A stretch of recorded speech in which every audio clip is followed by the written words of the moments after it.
हमारे शर्ट फाड़ दिए गए, फटा हुआ बनियान पहना दिया गया, हाथ में कटोरा डाल दिया गया और पूरी दुनिया में ढोल पीट दिए कि मेरा सैनिक भिखमंगा है, मेरा सैनिक भिखारी है, मेरा सैनिक का पेट नहीं भरता है। हमारे देश के वीर नारी को रोड पे बैठा दिया, जंतर मंतर के प्रांगण में बैठा दिया।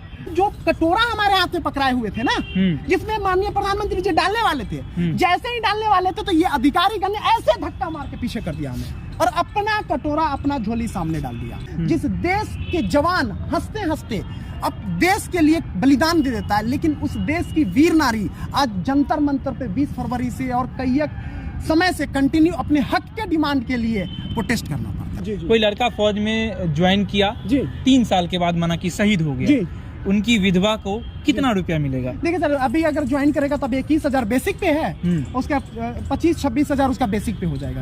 बेसिक पे 25-26 हजार हो जाएगा, उसका 50% हो जाएगा 14,000, 14,500, 7,000 रुपए, 7-8,000 रुपए। 7,000 रुपया?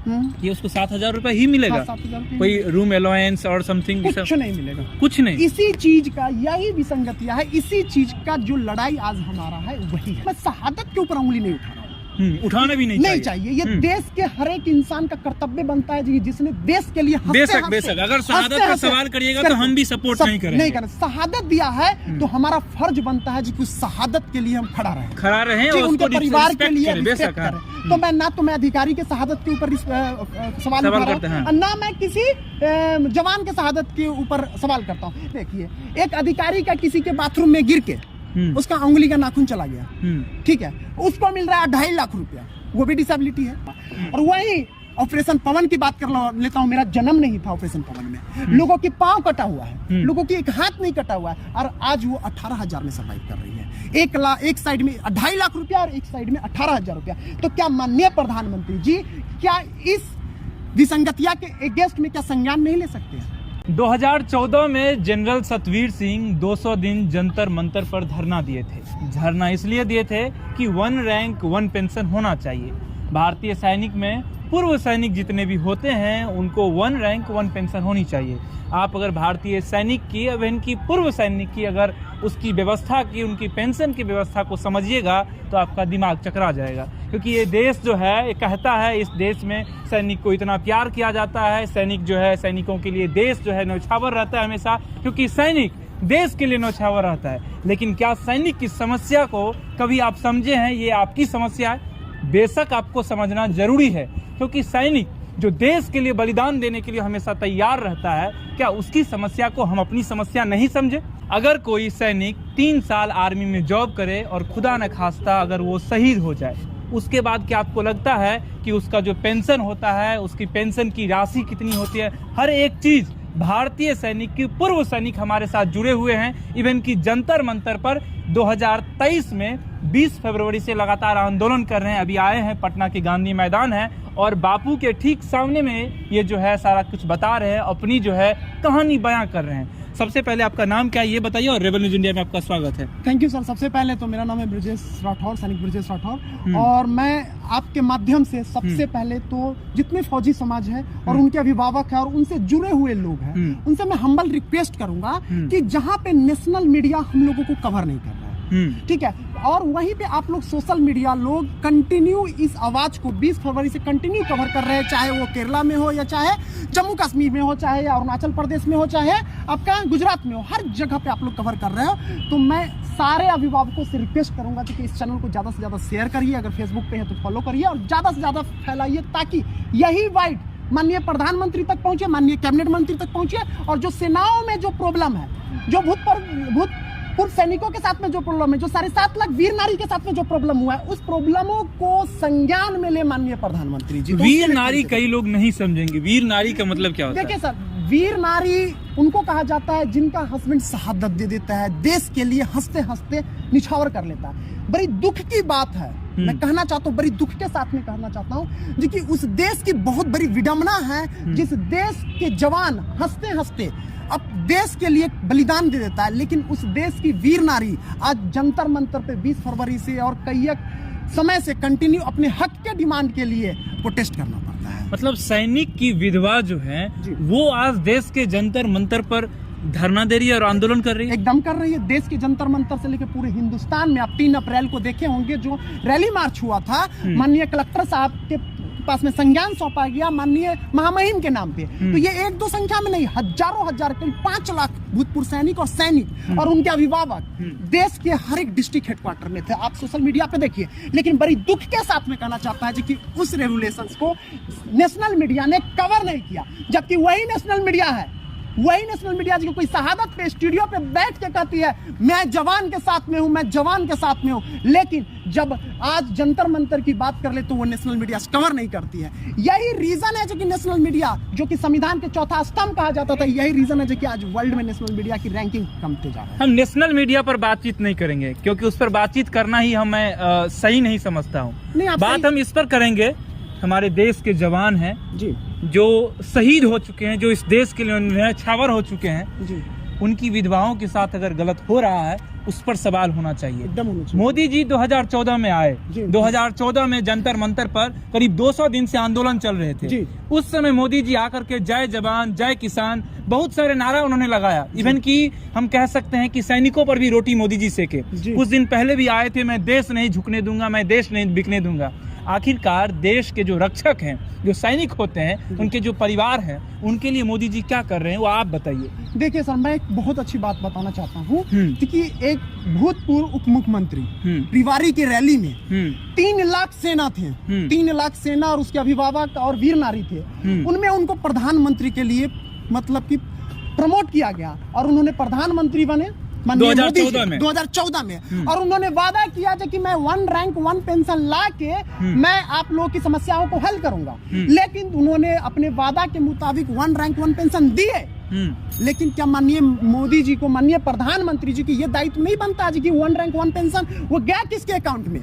किसके अकाउंट में गया? आज वो सारे के सारे हम 97%, देखिए सेना में 97% जवान जेसी और वीर नारी है और 3% अधिकारी है।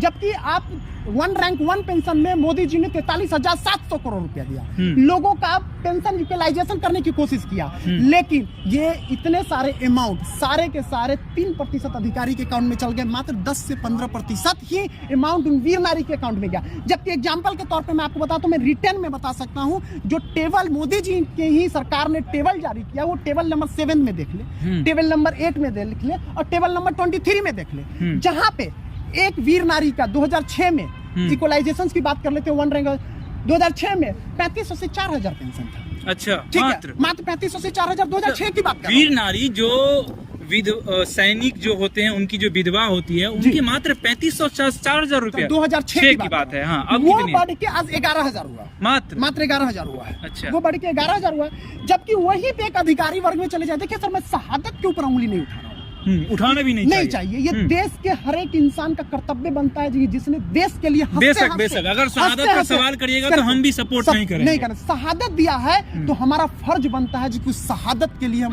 खड़ा रहें और उनके परिवार के लिए रिस्पेक्ट करें। तो मैं ना तो मैं अधिकारी के शहादत के ऊपर सवाल करता हूँ, ना मैं किसी जवान के शहादत के ऊपर सवाल करता हूँ। लेकिन सवाल इस बात से उठता है जी, जिसने देश पे हंसते हंसते अपना सर्वपल्ली निछावर कर दिया, क्या उसके परिवार के लिए हमें खड़ा रहना हमारा रिस्पांसिबिलिटी नहीं बनता? बेशक रिस्पांसिबिलिटी है। क्या इस सरकार की रिस्पांसिबिलिटी नहीं बनता? बेशक रिस्पांसिबिलिटी है, बेशक रिस्पांसिबिलिटी। लेकिन आज देश की बड़ी दुर्भाग्य की बात कहना चाहता है, देश की वीर नारी आज दिल्ली के जंतर मंतर के प्रांगण में प्रोटेस्ट कर रहा है। और वो क्यों कर रहा है जी कि देखिए डिफरेंस कितना कर दिया ये अधिकारी और जवानों में। जहां पे मैं बताया जी कि 3500 था, जो 11,000 हुआ, और वही अधिकारी का आज जो 14,500 था 2014 में, आज उनका 78,000 रुपया, जो कि अगर पे एंड अलाउंस लेके देखा जाए तो वो 1.5 लाख क्रॉस कर जाता है। जो अधिकारी का 14,500 था जी, उसका 78,000 है और वीर नारी का 11,000, मात्र 11,000। अब बात करते हैं डिसेबिलिटी के। बहुत सारे से युद्ध होते हैं तो लोग डिसेबिलिटी हो जाता है। डिसेबिलिटी के मतलब विकलांग हो जाते हैं, हाथ कट जाता है, पाँव कट जाता है। अब देखिए, एक अधिकारी का किसी के बाथरूम में गिर के उसका उंगली का नाखून चला गया, ठीक है, उसको मिल रहा है 2.5 लाख रुपया, वो भी डिसेबिलिटी है भैया। फौज में रहते हुए उसका उंगली कट गया, जैसे कट, ये ऐसा भी हुआ हमारे देश में। हमारे देश में ऐसा भी हुआ है। वो सीएजी की रिपोर्ट बता रहा है, मैं नहीं बता रहा हूँ, सरकार बता रही है। ये सरकार बता रही है, अभी कुछ दिन पहले सीएजी की रिपोर्ट निकाला ऐसा। और वही ऑपरेशन पवन की बात कर लेता हूँ, मेरा जन्म नहीं था ऑपरेशन पवन में। लोगों की पांव कटा हुआ है, लोगों की एक हाथ नहीं कटा हुआ है, और आज वो 18,000 में सर्वाइव कर रही है। एक साइड में 2.5 लाख रुपया और एक साइड में 18,000 रुपया। तो क्या माननीय प्रधानमंत्री जी क्या इस विसंगतिया के अगेंस्ट में क्या संज्ञान नहीं ले सकते हैं? बस बेशक लेना चाहिए, प्राइम मिनिस्टर को लेना चाहिए, क्योंकि ये स्थिति अगर हमारे भारतीय सैनिक में अगर हो तो निश्चित है मनोबल टूट जाएगा। अब जो भी सैनिक काम कर रहा है तो उसमें मनोबल टूट जाएगा। अच्छा, हमको ये बताइए, आपने फौज में कितना साल ड्यूटी की? सर मैंने किया है 15.5 साल। 15.5 साल? जी।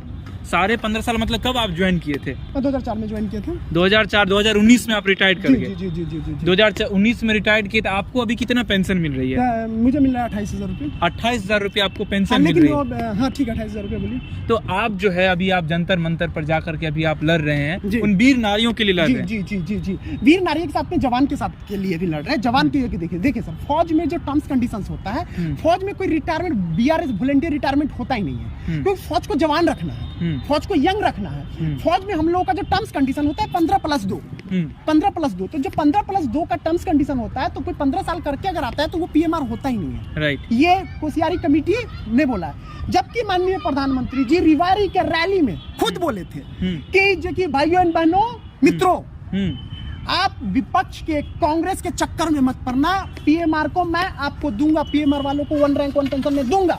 लेकिन आज उन्होंने PMR को बाहर कर दिया, अपने वादों से मुकर गए। PMR में कितने सैनिक हैं अभी? PMR में कितने सैनिक हो गए? देखिए सर, PMR में आज के डेट में क्या हो गया है, क्यों मानसिकता क्या हो गया है, कि करीब 70% सैनिक आज PMR में है। 70%? हाँ, 70% सैनिक ऐसे हैं जो कि PMR में। Rough and tough, I can't say very surely, very countable number, but as my knowledge 70% सैनिक मतलब करीब 8-10 लाख के आसपास सैनिक होंगे। 8-10 लाख। आज पूरे देश में 28 लाख से ज्यादा भूतपूर्व सैनिक है। 28 लाख से ज्यादा। 28 लाख? हाँ, उसमें से 10 लाख जरूर PMR है। देखिए एक चीज को समझिए, फौज में किस तरीके से विसंगतियां है। एक आप दानापुर के भर्ती कार्यालय में चले जाइएगा, तो आप देखेंगे कि सुबह अगर भर्ती है 7 बजे, रात को 2 बजे से लड़का, कितना पैशन होता है आर्मी में जाने के लिए, कितना जुनून होता है जाने के लिए। लेकिन ऐसा क्या हो जाता है, ये 2 साल सर्विस करते करते वो 15 साल के बाद भागने की कोशिश करता है। अच्छा, हमको ये बताइए, जैसा कोई लड़का अभी माना कि ज्वाइन किया जी, फौज में ज्वाइन किया, अब तो अग्निवीर आ गया है, जी। लेकिन मैं बातचीत करना चाहता हूँ, आप जो जैसे वीर नारी की बातचीत की, मैं उस पर करना चाहता हूँ। कोई लड़का फौज में ज्वाइन किया, 3 साल के बाद माना कि शहीद हो गया, उनकी विधवा को कितना रुपया मिलेगा? देखिए सर, अभी अगर ज्वाइन करेगा तब 21,000 बेसिक पे है, उसका 25-26 हजार उसका बेसिक पे हो जाएगा। बेसिक पे 25-26 हजार हो जाएगा, उसका 50% हो जाएगा 14,000, 14,500, 7,000 रुपए, 7-8,000 रुपए। 7,000 रुपया? ये उसको 7,000 रुपया ही मिलेगा? 7,000। कोई रूम अलाउंस और समथिंग? कुछ नहीं मिलेगा, कुछ नहीं। इसी चीज का यही विसंगतियां है, इसी चीज का जो लड़ाई आज हमारा है वही है। तो जब मोदी जी 2014 में आप लोगों से वादा किए थे, जब 200 दिन, जब मेजर साहब जब ये सतवीर सर, मतलब मेजर सतवीर सिंह साहब, मैं आपको एक चीज बताना चाहता हूँ। जनरल सतवीर सिंह साहब बोल तो रहे हैं कि 200 दिन में प्रोटेस्ट किया, 200 दिन में 200 घंटे वो जंतर मंतर पर बैठे नहीं बैठे।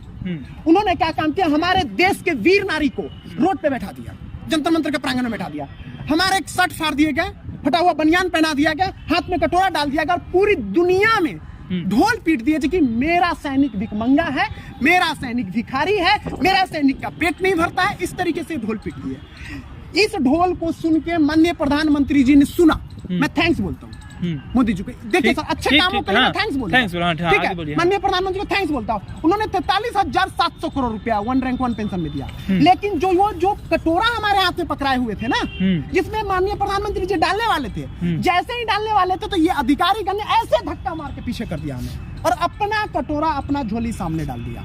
अगर ऐसी बात नहीं है तो ये इतने दिन से जो प्रोटेस्ट चल रहा है, जनरल सतवीर सिंह साहब को नमन हो भाई, आ जाओ, अब जंतर मंतर पे आ जाए। आज क्यों नहीं आ रहे? आके दिखा दे, टेबल दिखा दे, सब कुछ, कोई भी चीज होता है रिटर्न में होता है, रिटर्न में दिखा दे। अगर हम लोग गलत है, हम लोग गलत प्रोटेस्ट कर रहे हैं, तो रिटर्न में दिखा दे, क्यों नहीं आते? मतलब इसका मतलब साफ है कि जनरल सतवीर साहब ने उस समय प्रोटेस्ट किया, सैनिक का साथ लिया, और जो भी 1 रैंक 1 पेंशन जो मिली वो अपर लेवल के जितने भी अधिकारी थे उनको मिल चुकी है, जो लोअर लेवल के जितने भी जो आर्मी थे और जो भी सैनिक थे उनको नहीं मिली। एकदम से यार, इसमें सरकार की भी गलती है। हाँ। मैं सरकार के ऊपर भी उंगली उठाऊंगा। आज बहुत उससे बोल देते हैं कि नहीं आपके तो अधिकारी कर दिए। एक चीज मुझे बताइए कि अधिकारी के साथ में बंद रूम में क्यों नहीं जेसीओ को आप डेलीगेशन स्ट्रीम में रखे, जवानों को क्यों नहीं रखे डेलीगेशन स्ट्रीम में? बेशक जवानों का भी कुछ प्रतिनिधित्व वहाँ पर रहना चाहिए। एक सूबेदार पांडे साहब को छोड़ के, एक प्रतिनिधित्व को छोड़ के इन्होंने कोई नहीं था। चलिए और हमको ये बताइए, अभी जो है आर्मी के ऊपर में कुछ सवाल भी आ रही है, इवन की वीर नारी जो है कुछ ऐसा चीज कहा कि कई लोग जो है चौंक गए कि क्या हमारे देश में और हमारी देश की जो सैनिक है उसके साथ ऐसा दुर्व्यवहार हो रहा है। उन्होंने कहा कि चड्डी साफ करने वाला कुछ ऐसा मसला आया था। आप भारतीय सैनिक में 15 साल अपना योगदान दिए, बताइए क्या ये बात सही है? क्या आर्मी से और हमारे भारतीय सैनिकों से चड्डी साफ करवाया जाता है? देखिए सर, चड्डी साफ करने पे इस पे तो मैंने पूरा जस्टिफिकेशन नहीं दूंगा कि चड्डी साफ कराया जाता है, लेकिन इतना जरूर कराया जाता है जो कि बड्डी सिस्टम के नाम पे उनको घर में काम करवाया जरूर जाता है। ये फैक्ट है। ये फैक्ट है। नहीं तो अभी एक चिंता जगता उदाहरण, एक अयोध्या का लड़का भी आया हुआ है, स्टेटमेंट सुन रहे होंगे, वो देखिए सबको शोषण होते हुए छोड़ के आ गया। अभी अयोध्या का लेटेस्ट न्यूज बता रहा हूँ, वो वायरल चल रहा है यूट्यूब पे, हरिंदर यादव। क्योंकि मैं तो इस तरीके से चीज हो रहा है आज के डेट में लाखों जवानों के साथ में। यही एयरफोर्स नेवी में नहीं है। क्यों? क्योंकि जो भारतीय सेना में जो कानून जो चल रहा है, इस बात को समझिए, भारतीय सेना में जो कानून चल रहा है 1911 का कानून चल रहा है। ब्रिटिश वाला कानून। तो ब्रिटिश में अंग्रेज कौन थे? सेना कौन था? सेना हम इंडियन थे और अंग्रेज ऑफिसर थे। तो वो कानून को चेंज ही नहीं किया गया, जैसे तैसे रह गया। तो वो कानून को चेंज नहीं किया गया। तो यही रीजन है। वो तो गुलाम वाला कानून था, उस समय आप गुलाम की तरह खटवाया जाता था, काम करवाया जाता था। शोषण होता है जिस सेना को, जिसके ऊपर सरकार लाखों रुपया, करोड़ों रुपया। लास्ट सवाल आपसे हम पूछना चाहते हैं, आप हमको बताइए, भारतीय सैनिक में 15 साल आपने योगदान दिया, भारतीय भूतपूर्व सैनिक आपके ऊपर में टैग लगता है, आपने इस तरह से सवाल किया, सवाल खड़ा कर रहे हैं, एकदम मुखर होकर के बोल रहे हैं, क्या आपको नहीं लग रहा है कि अगर जो हमारी सैनिक जो अभी देख रहे होंगे इस वीडियो को, उनको ऐसा लगेगा कि हम क्या कर रहे हैं? देखिए बस यही इसी बात की बहुत चिंता है हम लोगों को। देखिए ये मुझे चिंता हो रही है हमारे आपके साथ में मैं भी हूँ। इस बात की हमें भी बहुत बड़ी चिंता है। ठीक है, देखिए माननीय प्रधानमंत्री जी को इस बात को सोचना चाहिए। क्यों सोचना चाहिए? जो कि देखिए, क्योंकि मनोबल टूटेगा इससे। आप अगर 15 साल आपने योगदान दिया, भारतीय सेना आंतरिक रूप से कमजोर होगा, इसमें कोई दो राय नहीं है। इसीलिए माननीय प्रधानमंत्री को जितना जल्दी हो सके इस समस्या को सॉल्व करें। और जो लोग सेना एक्टिव है वो ये चीज जानते हैं, लेकिन हमारी मजबूरी हो गई है कि हम अगर आवाज नहीं उठाएंगे तो आज 75 सालों से हम लोग आवाज नहीं उठाए, और ये धीरे धीरे शोषण का दायरा बढ़ते जा रहा है। ये जब भी आवाज उठाते हैं तो बड्डी सिस्टम डाउन हो जाता है, फिर थोड़ा सा आवाज कम करते हैं तो कई सारे बड्डी सिस्टम तो बराबर आवाज उठते रहता है मीडिया में। ठीक है, तो इसे मजबूरी हो गया है और आज आंतरिक तौर पे सेना कमजोर हो रहा है इस प्रोटेस्ट से। इस बात को हम लोग समझ रहे हैं। आप देख रहे थे हमारे साथ जो है भूतपूर्व सैनिक, भारत के भूतपूर्व सैनिक थे। 15 साल उन्होंने फौज में जो है अपनी, आप कह सकते हो, योगदान दी, सेवा की, क्योंकि फौज में सेवा ही किया जाता है। फौज को आप नौकरी नहीं कह सकते हैं, क्योंकि फौज में जो है आपकी जो गारंटी होती है आपकी सुरक्षा की वो नहीं रहती है। आप जाते हैं तो पता नहीं रहता है कि आप जो है वापस आइएगा कि नहीं आइएगा, क्या पता शहादत भी हो जाइएगा। इसीलिए फौज की सैनिक जो भी काम करते हैं उनको जो है हम लोग सेवा कहते हैं। ये 15 साल सेवा किए, आज जो है मुखर होकर के बोल रहे हैं। ये मेरा परम कर्तव्य था कि इनकी आवाज़ को अपने प्लेटफॉर्म पर रखना, क्योंकि इसलिए ये आवाज़ उठा रहे हैं क्योंकि ये जो सिस्टम है या जो सिस्टम में जो कमियां हैं उसको दुरुस्त किया जाए। बाकी मेरा नाम पंकज झा है, आप रेबल न्यूज इंडिया देख रहे हैं। वीडियो अच्छी लगे या कोई भी प्रतिक्रिया हो, अपनी प्रतिक्रिया कमेंट बॉक्स में दे सकते हैं। मेरा नाम पंकज झा है। वीडियो अच्छी लगी तो इसको शेयर जरूर कर दीजिएगा। धन्यवाद। Thanks for watching rebel news India. Stay tuned for more updates. Don't forget to like, share and subscribe.